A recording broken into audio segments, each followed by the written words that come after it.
Welcome to our YouTube channel. तो आज हम बात करेंगे इलेक्ट्रोड पोटेंशियल के बारे में। इलेक्ट्रोड पोटेंशियल क्या होता है, ठीक है। और उसके बाद हम बात करेंगे ईएमएफ के बारे में, ठीक है। उसके बाद मैं आपको एक ट्रिक बताऊंगा ईएमएफ निकालने के लिए। किसी भी सेल का इलेक्ट्रोड पोटेंशियल है ईएमएफ निकालने के अगर पूछा हो तो उसकी एक ट्रिक बताऊँगा कैसे निकालते हैं, ठीक है। तो इलेक्ट्रोड पोटेंशियल क्या होता है? इलेक्ट्रोड पोटेंशियल सिंपली क्या, किसी भी एक इलेक्ट्रोड की टेंडेंसी टू मतलब इलेक्ट्रॉन को लो से गेन करने की टेंडेंसी जो है किसी भी इलेक्ट्रोड, उसको इलेक्ट्रोड पोटेंशियल कहते हैं कि वो किस हद तक कितनी जल्दी इलेक्ट्रॉन को गेन करेगा या कितनी जल्दी इलेक्ट्रॉन को लॉस करेगा, उसको हम इलेक्ट्रोड पोटेंशियल कहते हैं, ठीक है। अगर टेम्परेचर 298 केल्विन हो और कंसंट्रेशन 1 मोलर है, 1 मोल लीटर इनवर्स हो और प्रेशर 1 एटमॉस्फेरिक हो, तो अगर ये कंडीशंस हैं तो इस कंडीशन पे जो इलेक्ट्रोड पोटेंशियल है उस इलेक्ट्रोड पोटेंशियल को हम कहते हैं स्टैंडर्ड इलेक्ट्रोड पोटेंशियल। कंडीशन याद रखना, कई बार एग्जाम में कंडीशन, ठीक है, देर मतलब पूछ लेता है, ठीक है। तो अगर इलेक्ट्रोड पोटेंशियल टेम्परेचर 298 केल्विन हो, कंसंट्रेशन 1 मोलर हो, प्रेशर 1 एटमॉस्फेरिक हो, तो उस टाइम पे इलेक्ट्रोड पोटेंशियल कहते हैं हम स्टैंडर्ड इलेक्ट्रोड पोटेंशियल, ठीक है। Standard electrode potential, standard potential कहते हैं, ठीक है। नेक्स्ट है ऑक्सीडेशन पोटेंशियल और रिडक्शन पोटेंशियल क्या होता है। ऑक्सीडेशन क्या होता है? लॉस ऑफ इलेक्ट्रॉन, ठीक है। तो ऑक्सीडेशन पोटेंशियल क्या होगा? अगर कोई इलेक्ट्रोड, ठीक है, इलेक्ट्रॉन का लॉस कर रहा है, ठीक है, इलेक्ट्रोड लॉस ऑफ इलेक्ट्रॉन, अगर कोई इलेक्ट्रोड इलेक्ट्रॉन का लॉस कर रहा है तो उसकी जो टेंडेंसी होगी उसको ऑक्सीडेशन पोटेंशियल कहेंगे।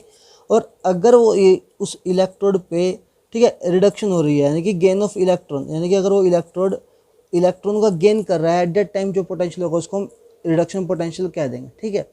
डेफिनेशन एग्जाम में नहीं आती तो ये कोई पूछता भी नहीं। याद रखने वाली बात क्या है कि ऑक्सीडेशन पोटेंशियल और रिडक्शन पोटेंशियल में क्या फ़र्क है, ठीक है। जस्ट एक एग्जांपल ले लेता हूँ, मान लो, ठीक है, ये देखो कॉपर से बना कॉपर 2+, ठीक है। साथ में यहाँ पे क्या हो रहा है, कॉपर 2+2 इलेक्ट्रॉन, यहाँ पे क्या है, लॉस ऑफ इलेक्ट्रॉन है, जहाँ पे ऑक्सीडेशन पोटेंशियल। अगर कोई इलेक्ट्रॉन का लॉस कर रहा है तो उसको हम कहते हैं ऑक्सीडेशन पोटेंशियल। और अगर मैं इसकी वैल्यू बताऊँ आपको, कॉपर से कॉपर 2+ होने के थे 0.34 वोल्ट, ठीक है। ये होती है आई थिंक -0.34 वोल्ट।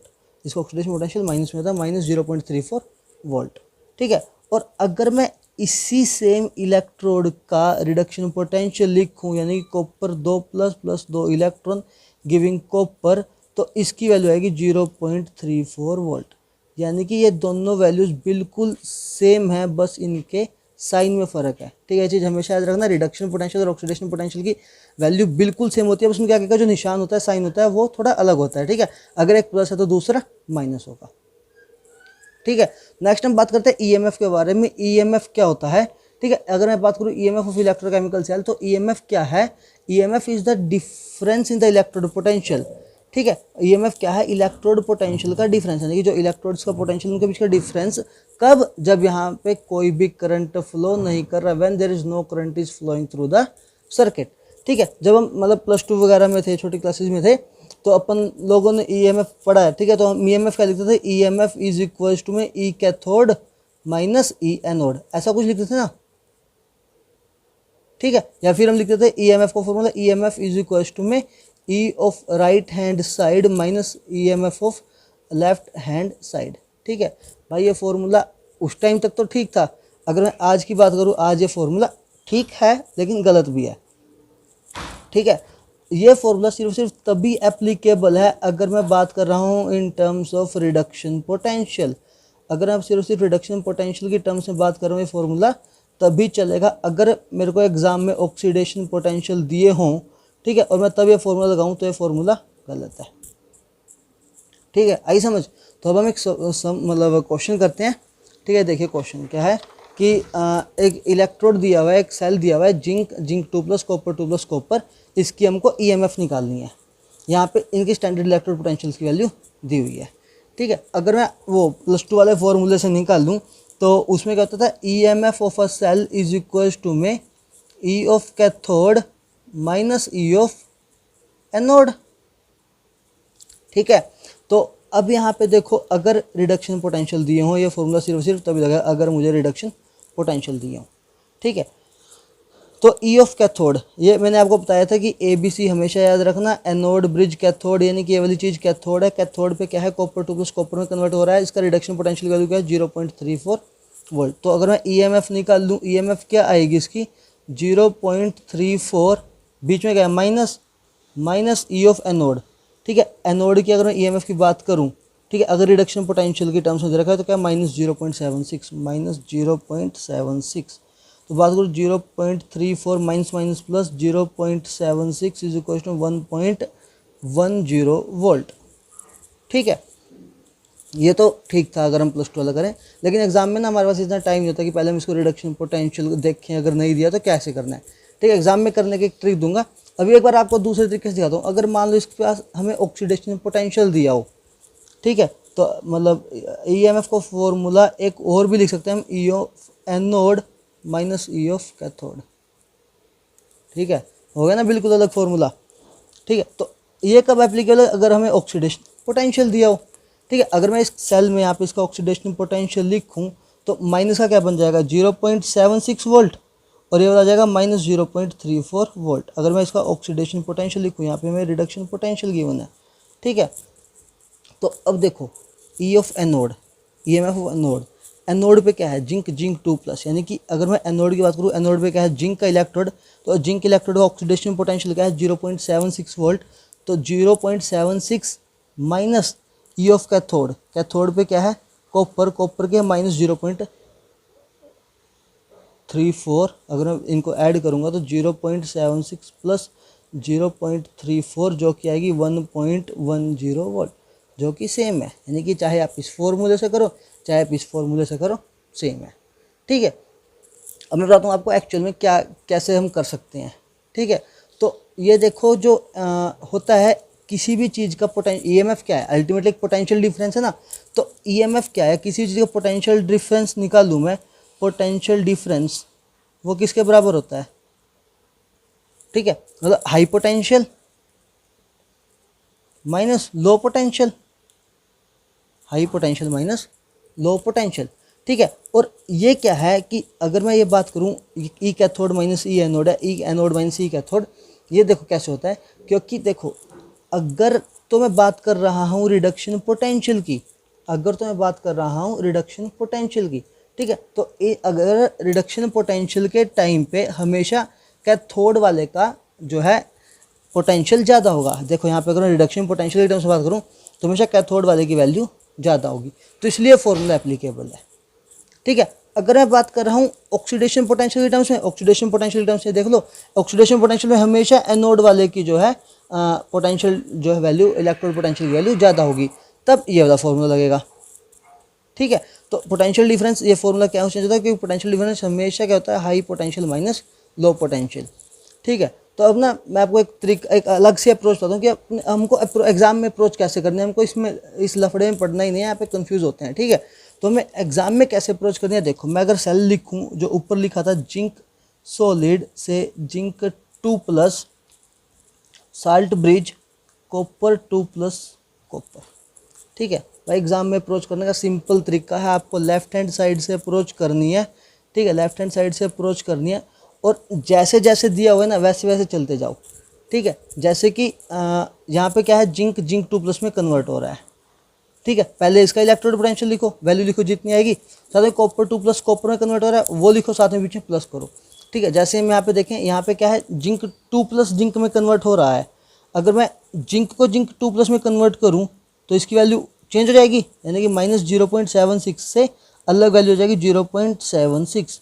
तो यहाँ पे क्या लिखूँगा 0.76 बीच में प्लस, और साथ में कॉपर 2+ से कॉपर में चेंज हो रहा है 0.34 बराबर 1.10 वोल्ट, सिंपल फंडा, ठीक है। ऐसे मान लो एक और सेल की बात करते हैं हम, ठीक है। एक सेल देते हैं X2+ बीच में साल्ट ब्रिज Z2+ से कन्वर्ट हो रहा है Z में, ठीक है। अगर मैं ई नोट की वैल्यू देखूँ, ई नोट की वैल्यू यहाँ पे देखो, मान लेते हैं कि ई नोट जो है X2+ से X की वैल्यू है -2.0 वोल्ट, और ई नोट Z2+ से या फिर Z से Z2+ की वैल्यू है -3.0 वोल्ट। अब इसमें अगर एग्ज़ाम में आ जाए कि मतलब इसके ये मतलब इलेक्ट्रोड पोटेंशियल ईएमएफ की वैल्यू निकालो या इसका इलेक्ट्रोड ईएमएफ ऑफ सेल क्या होगा, तो हमें रिडक्शन ऑक्सीडेशन नहीं देखना, हमें सिंपल अप्रोच करना है, लेफ्ट हैंड साइड से अप्रोच करेंगे। पहले देखेंगे X से X2+ की वैल्यू क्या है, यहाँ पे x2 प्लस एक्स की दे रखी है, तो x से x2 प्लस की क्या है, इसकी बस रिवर्स करनी है, 2.0 वोल्ट कर देंगे, यानी क्या पाएगा 2.0 प्लस Z2 प्लस से Z की वैल्यू इसका भी रिवर्स कर देंगे 3.0, ये टोटल आएगा 5.0 वोल्ट। ठीक है, ऐसे ही हम जो है एग्ज़ाम में क्वेश्चंस करेंगे अगर हमें इलेक्ट्रोड पोटेंशियल की वैल्यू निकालना या फिर हमें इलेक्ट्रोड पोटेंशियल निकालना हो। ठीक है, तो आगे हम बात करेंगे इसकी एप्लीकेशंस क्या है, एप्लीकेशंस ऑफ ई नोड। ठीक है, इसकी एप्लीकेशंस के बारे में बात करेंगे। पहली एप्लीकेशन क्या है इसकी, कंस्ट्रक्शन ऑफ अ सेल, एक सेल को हम कैसे कंस्ट्रक्ट कर सकते हैं। ठीक है, तो कंस्ट्रक्शन ऑफ अ सेल में हम सिंपल मान लो जैसे वही वैल्यूज़ दी हुई हैं। ठीक है, x2 माइनस और यहाँ पे Z2 प्लस है, वही सेल सेम सेल दिया हुआ है। तो अगर हम सेल की कंस्ट्रक्शन की बात करें तो हमेशा याद रखना सेल कंस्ट्रक्ट करने के लिए हमारे पास क्या होता है ABC, यानी कि ब्रिज तो होगा, यानी कि एक होगा एनोड और दूसरा होगा कैथोड। ठीक है, कैथोड पे होती है रिडक्शन। रिडक्शन किसकी होगी, जिसका रिडक्शन पोटेंशियल ज़्यादा होगा, यानी कि जिसका रिडक्शन पोटेंशियल ज़्यादा होगा वो वाला जो है वो कहाँ पे रखेंगे, कैथोड पे। अब यहाँ पे देख लो, पहले देखो कि वैल्यूज़ किस चीज़ की दे रखी हैं। ठीक है, x2 प्लस से x, यानी कि यहाँ पे क्या कर रहा है, गेन ऑफ इलेक्ट्रॉन है ना, तो यानी कि ये रिडक्शन पोटेंशियल्स की ही वैल्यू दी हुई है, जो वैल्यू गिवन है उसकी रिडक्शन पोटेंशियल गिवन है। तो कैथोड पे होगी रिडक्शन, रिडक्शन किसकी होगी, जिसका रिडक्शन पोटेंशियल ज़्यादा होगा। ठीक है, और यहाँ पे इनमें अगर देखें रिडक्शन पोटेंशियल ज़्यादा किसका है, Z2 प्लस वाले का। ठीक है, तो यानी कि कैथोड पे क्या आएगा, साल्ट ब्रिज के बाद कैथोड पे क्या आएगा, Z2 प्लस कन्वर्ट हो रहा है Z में। ठीक है, और एनोड पे क्या होगा, ऑक्सीडेशन, यानी कि इसका रिवर्स कर देंगे, यानी कि X कन्वर्ट हो रहा है X2 प्लस में और Z2 प्लस कन्वर्ट हो रहा है Z में। ये इसके आएगा कि सेल को कैसे कंस्ट्रक्ट कर सकते हैं। ठीक है, आया समझ? अगर नहीं समझ आया हो तो बता देना कमेंट में, कमेंट करके कि नहीं समझ आया तो मैं दोबारा बता दूंगा। ठीक है, या फिर वीडियो को आप दोबारा देख सकते हो। सिंपल हमें ये याद रखना है कि एनोड पे होती है ऑक्सीडेशन, कैथोड पे होती है रिडक्शन। हमें अगर रिडक्शन पोटेंशियल की value given, generally reduction potential की वैल्यू गिवन होती है। ठीक है, नहीं भी गिवन होंगी तो आप देख सकते हो। तो हमेशा याद रखना कि कैथोड पे की रिडक्शन, और जिसका रिडक्शन पोटेंशियल ज़्यादा होगा वही इलेक्ट्रोड होगा कैथोड पे। ठीक है, तो ये होगा कैथोड पे, बाकी होगा एनोड पे। हम एक क्वेश्चन करते हैं, आपको इस क्वेश्चन से ज़्यादा क्लियर हो जाएगा। ठीक है, तो यहाँ पे क्वेश्चन लिखा है construct all possible cells from the given data, यानी कि इस डाटा से जितने भी सेल्स पॉसिबल हैं आपको वो सभी के सभी कंस्ट्रक्ट करने हैं। ठीक है, सिंपल। अभी पहले देखते हैं यहाँ पे इनकी रिडक्शन पोटेंशियल की वैल्यू गिवन है, फिर ये वैल्यूज हैं ऑक्सीडेशन पोटेंशियल की है। पहले ये चेक करते हैं। ठीक है, यहाँ पे मैग्नीशियम 2 प्लस से मैग्नीशियम बनाने के, यहाँ पे गेन ऑफ इलेक्ट्रॉन, यानी कि ये है इसका रिडक्शन पोटेंशियल। ठीक है, और यहाँ पे आयरन से आयरन 2 प्लस, यानी कि भाई यहाँ पे तो लॉस ऑफ इलेक्ट्रॉन है, ये तो ऑक्सीडेशन पोटेंशियल है। अगर मैं इसका रिडक्शन पोटेंशियल लिखूँ, इसका रिडक्शन पोटेंशियल क्या आएगा, -0.44 वोल्ट। ये है इसके रिडक्शन पोटेंशियल, इसका आ जाएगा -2.37। और अगर कॉपर 2 प्लस है कॉपर, यहाँ पे गेन ऑफ इलेक्ट्रॉन है, इसका रिडक्शन पोटेंशियल है 0.34। ये सभी के सभी का रिडक्शन पोटेंशियल्स है। ठीक है, तो मैं यहाँ पे क्या है, सेल्स को कंस्ट्रक्ट करना है, जितने भी पॉसिबल सेल हैं। मैंने अभी आपको कहा कि सेल में 3 चीज़ होती हैं, ABC। ठीक है, C मतलब कैथोड। ठीक है, मैं हमेशा ऐसे ही पहले कैथोड देखता हूँ, कैथोड क्या बनेगी, उसके बाद मैं एनोड फिट करता हूँ। ठीक है, आप लोग भी ऐसे ही करिए। कैथोड पे होती है रिडक्शन। रिडक्शन का मतलब क्या है, रिडक्शन किसकी होगी, जिसका रिडक्शन पोटेंशियल मैक्स होगा, रिडक्शन पोटेंशियल ज़्यादा होगा, जिसका रिडक्शन पोटेंशियल मैक्सिमम होगा। तो यहाँ पे देखिए जो ई कॉपर 2 प्लस वाला है, ठीक है, इसका रिडक्शन पोटेंशियल मैक्सिमम है 0.34 वोल्ट, यानी कि इसका क्या होगा, रिडक्शन, यानी कि क्या होगा, कैथोड पे। तो अगर मैं बात करूँ यहाँ पे, अगर सेल की कंस्ट्रक्शन की बात करूँ तो यहाँ पे कॉपर 2 प्लस से कॉपर। ठीक है, और साथ में एनोड पे क्या हो सकता है, एनोड पे आयरन भी हो सकता है और मैग्नीशियम भी हो सकता है। ठीक है, तो यानी कि यहाँ पे क्या हो सकता है, एक सेल तो ये बन जाएगा Fe से Fe2 प्लस, कॉपर 2 प्लस से कॉपर। और सेकंड सेल क्या बन सकता है यहाँ पे, अगर हमारे पास मैग्नीशियम भी हो सकता है, मैग्नीशियम से बना मैग्नीशियम 2 प्लस और साथ में कॉपर 2 प्लस से कॉपर। 2 सेल तो ये बन गए।